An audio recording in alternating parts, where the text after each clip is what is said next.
เอาไว้เศษนั่งใส่วันนี้นะ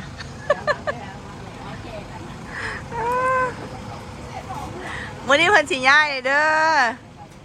เพิ่นย้ายเครื่องเลยเด้อนี่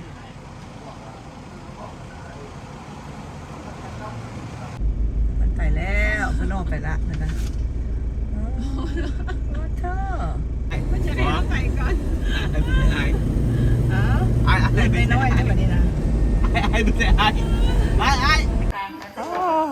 อันนี้ทาเฮือนสวนเด้อสร้างทาสีใหม่เด้อนี่เด้อ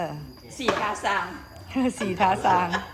สีทาสางเป็นสางสีได้เดือดตอนนี้เป็นสีทาสางก่อนสีทาสางมันเป็นสางทาสี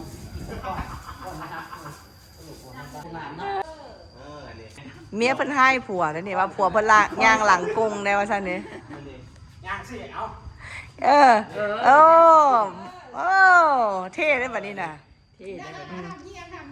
ทำเงี้ยงโอ้เพิ่นไข่เน่าให้เมียเพิ่นกินได้แบบนี้น่ะสีทาสางอันนี้สีทาสางเด้อบ่แม่นสางทาสีนะสีทาสางหลังไปดึงมันฟองโอ้เป็นหนักหลายแบบแบบ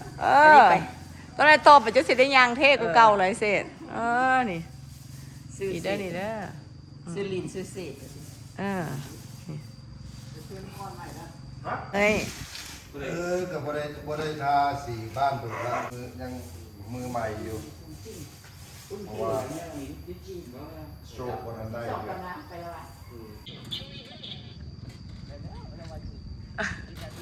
เป็นยังไง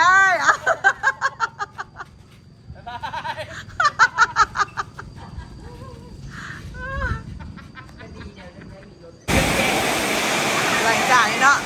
จะเริ่มฝนแม่ครัวไก่เด้อแม่ครัวไก่วันนี้ฉลองขึ้นเฮือนใหม่ไอเศษเด้อ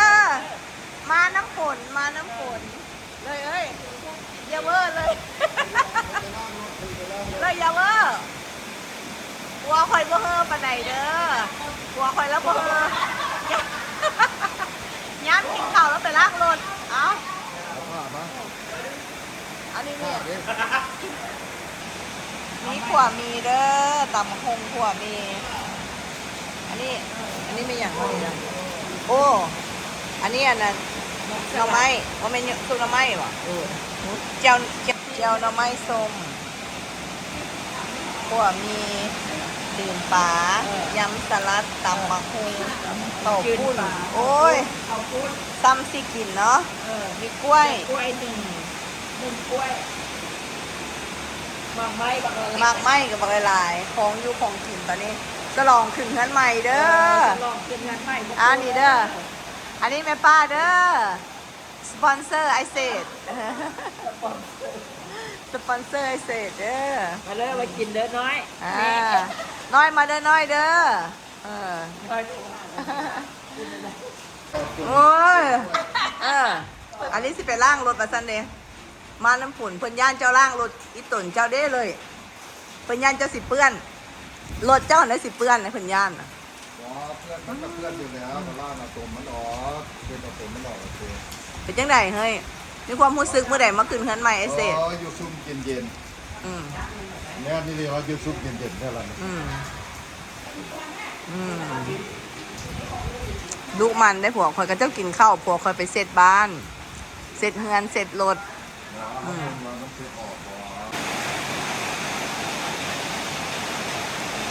เลิกกินข้าวกินกันใหม่เอาเมียน้ำกินกันใหม่เอาเมียน้ำมาเด้อ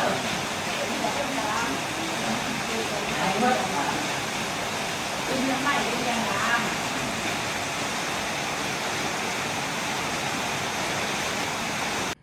ขอบใจหลายที่ติดตามรับชมคลิปตั้งแต่ต้นจนจบกรุณากดไลค์กดแชร์กด subscribe ให้ได้เด้อขอบใจ